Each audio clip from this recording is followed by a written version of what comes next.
آب کوثر کا پانی ہے اسے پیو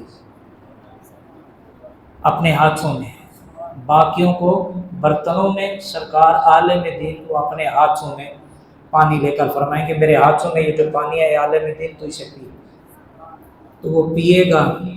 تو کچھ لوگ عرض کریں گے یا رسول اللہ اس کی کیا وجہ کہ کچھ کو برتنوں میں اور اسے اپنے ہاتھوں میں آپ پلا رہے ہیں؟ تو اللہ کے پیارے نبی صلی اللہ علیہ وسلم نے فرمایا میں اسے کیوں نہ اپنے ہاتھوں سے پانی پلاؤں؟ جب لوگ میرے امتی کوئی دنیا بنا رہا تھا، کوئی بینک بیلنس بنا رہا تھا، کوئی بنگلے کوٹھیاں بنا رہا تھا، لوگ دنیا بنانے میں مصروف تھے، یہ میری امت کا عالم، میری امت کی خدمت، میرے امت کے عقائد نظریات کے تحفظ اور ان کو فتنوں سے اور ان کو گمراہی کی راہوں سے اور ان کو جہنم کی طرف جانے والی راہوں سے روک رہا تھا، تو اسی لیے میں اسے اپنے ہاتھوں میں پانی پلا رہا۔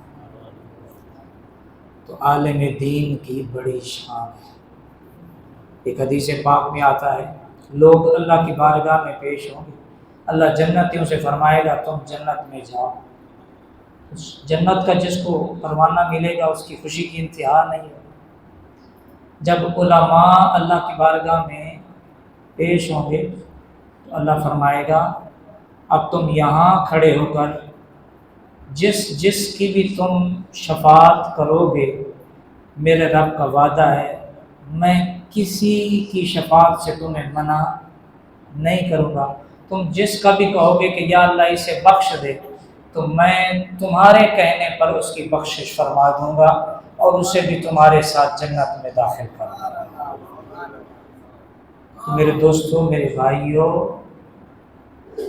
ہمیں اپنے مسلک کے علماء سے، مسلک کا میں یہ جو لفظ استعمال کیا ہے اس لیے کیونکہ دور حاضر میں ہم امت محمدیہ میں بڑے بڑے اختلاف پائے جاتے ہیں، تو بالخصوص آپ اس وقت جس مسلک سے وابستہ ہیں اپنے ان مسلک کے علماء سے وابستہ ہے۔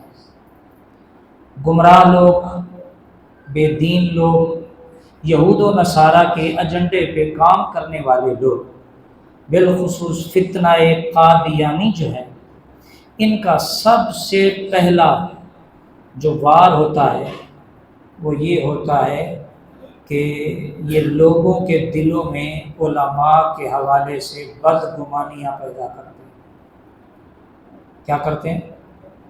بدگمانیاں پیدا کرتے ہیں، تاکہ یہ علماء سے دور ہوں گے، نفرت کریں گے، تو ہم جو بھی ان کو تعلیم دیں گے جب یہ علماء سے بیزار ہوں گے تو پھر یہ ہماری مانیں گے، ورنہ اگر یہ علماء سے محبت کرنے والے ہوئے تو جو ہم ان کو سبق پڑھائیں گے یہ جا کے اپنے علماء کو سنائیں گے، علماء پھر اس کا رد کر دیں گے، تو ہماری جو کمائی ہے اس پہ پانی پھر جائے گا۔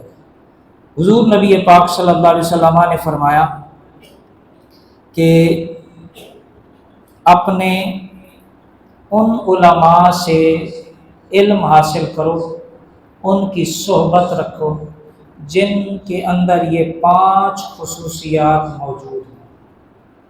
کتنی؟ 5 خصوصیات، بولیں میرے ساتھ، کتنی؟ 5 خصوصیات ہوں۔ ان علماء کی صحبت کو اپنے اوپر لازم کرو۔ ان میں سے نمبر 1، ایسے عالم دین کے پاس بیٹھو کہ جو تمہیں شک سے یقین کی طرف بلاتا، جو تمہیں شک کی بجائے یقین کی طرف لے آئے، اس طرف بلائے، ایسے عالم سے علم حاصل کرو، ایسے عالم کی صحبت اختیار کرو جو تمہیں شکوک و شبہات میں مبتلا کرے، جو تمہارے نظریات، تمہارے عقائد میں کمزوری پیدا کرے، تو ایسے عالم کے پاس نہ بیٹھو۔ نمبر 2، حضور نبی پاک صلی اللہ علیہ وسلم نے فرمایا جو تمہیں ریا سے اخلاص کی طرف دعوت دیتا ہو، ایسے عالم دین کے پاس بیٹھو۔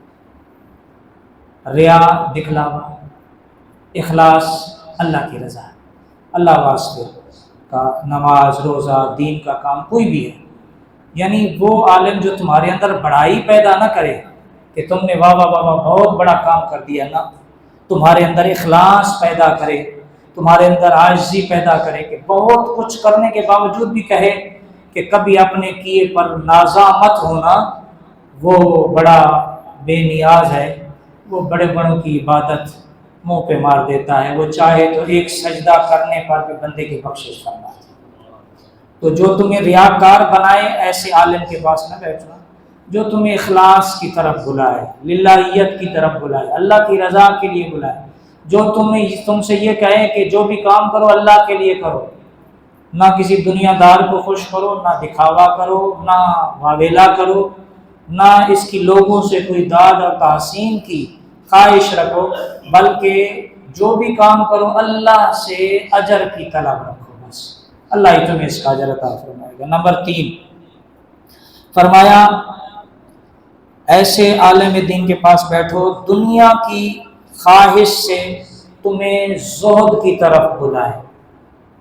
ایسے عالم کے پاس نہ بیٹھو جو تمہیں دنیا کمانے کے گر سکھائے، جو تمہارے دل میں دنیا کی محبت ڈالے، جو تمہیں یہ تو سکھائے کہ پیسہ کیسے کمانا ہے اور تمہیں آخرت کی تیاری کا کوئی طریقہ نہیں سکھائے، یا جس کی محفل میں بیٹھو تمہیں دنیا کی ہی بو آئے، ایسے عالم سے علم حاصل نہ کرو۔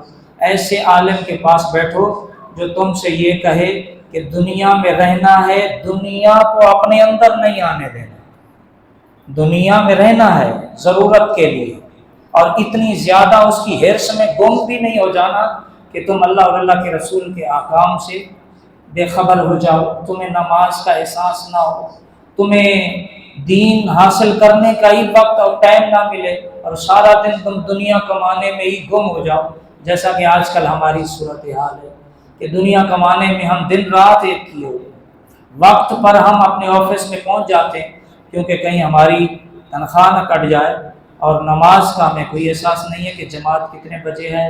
اکثر لوگ بے نمازی جو ہے وہ نماز پڑھ رہے ہوتے ہیں، بغیر جماعت کے پڑھ رہے ہوتے ہیں، اور انہیں احساس نہیں ہے کہ جماعت سے کتنا ثواب ہے، بغیر جماعت کے کتنا ثواب کم ہو جاتا ہے، یا ایک نماز چھوڑنے پر کتنا گناہ ہے۔ اس آخرت جو ہماری لٹ رہی ہے اس کی طرف ہماری کوئی فکر دھیان نہیں ہے۔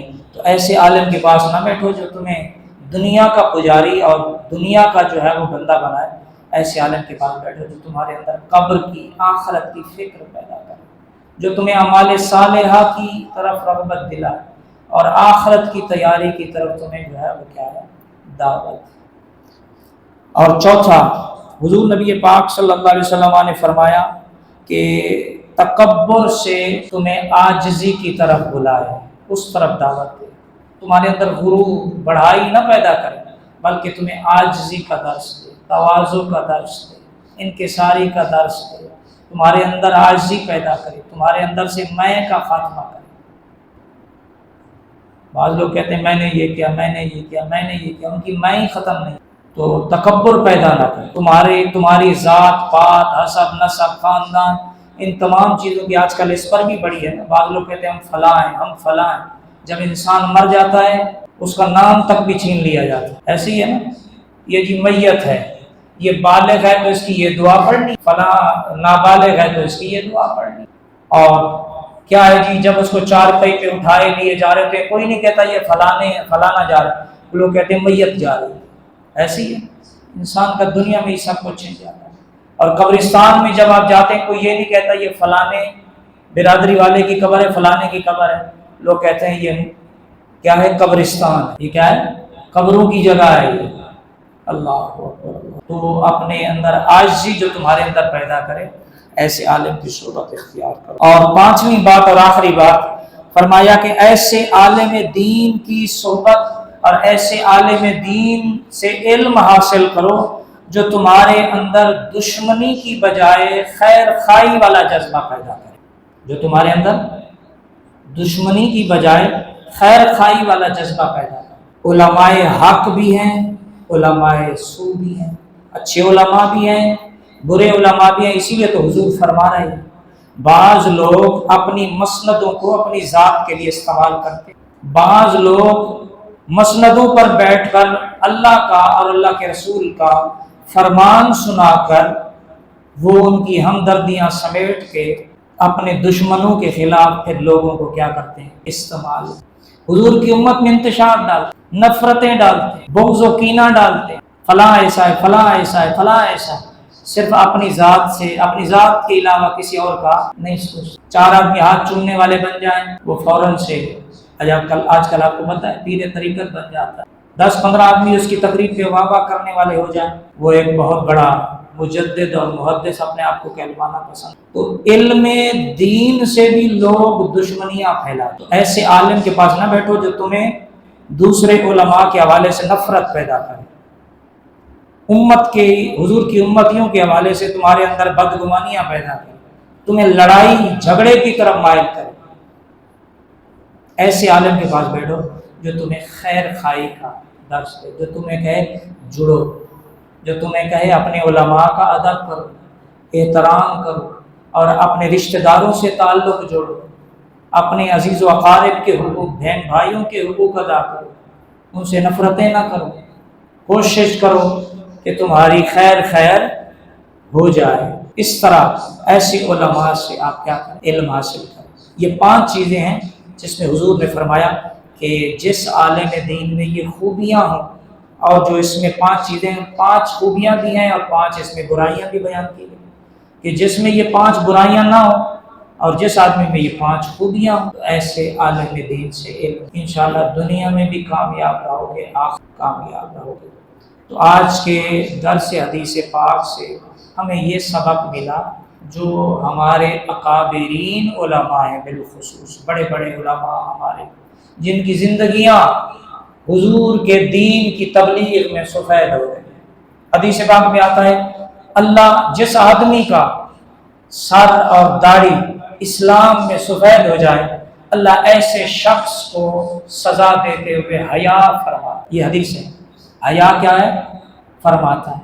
وہ ایک عالم دین تھے، تو ان کی داڑھی کالی تھی. انہوں نے سنا کہ اللہ سفید بالوں سے کیا کرتا ہے؟ حیا کرتا ہے. انہوں نے وصیت کی کہ جب میں مر جاؤں تو میری داڑھی پہ سفید آٹا جو ہے وہ مل دے تاکہ میری داڑھی. تو کسی نے ان کو خواب میں دیکھا تو مرنے کے بعد کیا ہوا؟ انہوں نے کہا یہ جو آٹا میں مل کے گیا تھا، میرے رب نے فرشتوں سے فرمایا اس سے پوچھو یہ کیوں کر گیا؟ تو فرشتوں نے پوچھا، اس نے کہا میں اللہ سے ڈرتا ہوں، وہ جبار قہار بھی ہے، رحمان اور رحیم بھی ہے. ڈرتا اس لیے تھا کہ میرے کالے ہیں، میرے گناہ بھی ہیں، کہیں وہ پکڑ نہ فرما لے. یہ اس لیے لگا کے آیا ہوں کہ اسے سفید بالوں سے حیا آتی ہے. اللہ نے فرمایا یہ ہمارے دل میں خوف رکھتا ہے، تو لہٰذا اس کو خوشخبری دے دو کہ اس کی ہم نے مغفرت فرما دی. اللہ. تو مجھے یہ بتاؤ، ایک عام حضور کی امتی کی یہ شان ہے کہ اللہ سفید بالوں والوں کو سزا دینے سے حیا کرتا ہے. تو بتاؤ جس عالم دین کی داڑھی حضور کے دین کی تبلیغ میں، واعظ میں اور حضور کی امت کی اصلاح میں ہوئی ہو، بتاؤ پھر اللہ اس سے کتنا حیا کرے. تو اس لیے اپنے علماء کا ادب کریں، اپنے علماء کا احترام کریں اور اپنے علماء سے جڑ کے رہیں. اسی میں ہماری بہتری ہے. اس دور حاضر میں اتنے فتنے، میرا جسم میری مرضی کے نعرے لگانے والی آپ خواتین، آپ کو پتہ ہے کثرت سے. اور آپ یونیورسٹیوں کالجوں میں کبھی جا کے آپ گیٹ پہ ایک دن کھڑے ہو جائیں، ایک حیادار آدمی تھوڑی دیر کے لیے بھی وہاں رک نہیں سکتا. ایسا ہمارا جو ہے وہ تعلیمی معیار اور وہاں کا ماحول ایسا بن گیا ہے. تو پھر ایسے عالم میں علماء ہی ہیں جو ہمیں فتنوں سے آگاہ کرتے ہیں، تھوڑی بہت ہماری اصلاح میں لگے رہتے ہیں. تو علماء کا ادب، علماء کا احترام کریں. اللہ کریم کی بارگاہ میں دعا ہے اللہ علماء کی عمروں میں برکتیں دے، ان کے فیضان کو اللہ عام فرمائے، اور ان کے وعظ، نصیحت، درس و تدریس میں اللہ مزید برکتیں عطا فرمائے. آمین. الحمدللہ والصلاۃ والسلام علی رسول اللہم ربنا آتنا فی الدنیا حسنۃ وفی الآخرۃ اللہم یسر ولا تعسر وتمم بالخیر والحسن اللہم افتح علینا حکمتک وانشر علینا رحمتک یا رب اللہم رب زدنا علما اللهم رب زدنا اللهم ربنا تقبل منا انك انت السميع العليم وصلی اللہ تعالی علی خیر لا الہ الا اللہ السلام علیکم. ارشاد گرامی ہے کہ 6 قسم کے لوگ 6 باتوں یا 6 بری عادتوں یا 6 بری خصلتوں کی وجہ سے حساب سے قبل جہنم میں داخل کر دیے جائیں گے. 6 قسم کے لوگ ہیں جن سے حساب کتاب بھی ابھی نہیں لیا جائے گا، اس سے پہلے انہیں جہنم میں داخل کر دیا جائے گا. یعنی یہ